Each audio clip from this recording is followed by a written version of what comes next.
Hello guys, welcome back to today's video. We will go through how to withdraw funds from Trading212 account.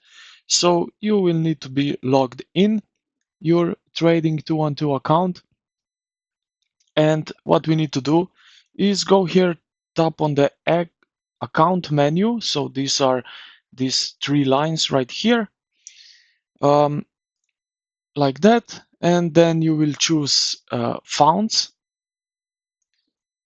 But you need to be logged in.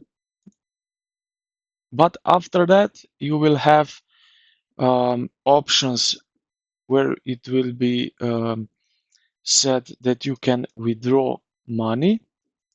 So I will just show. So you will then, when you are in Manage Funds, you will click on Withdraw button.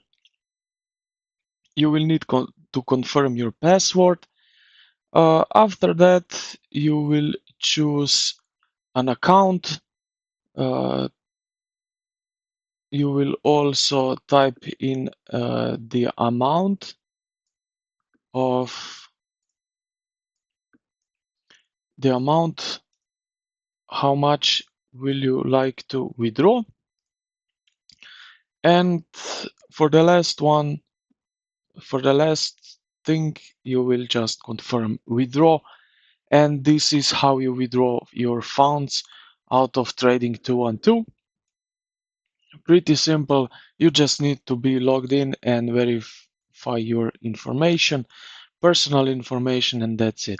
So I hope this video helped you out. If it did, consider to like and subscribe to the channel. Thank you for watching, and I will see you in the next one.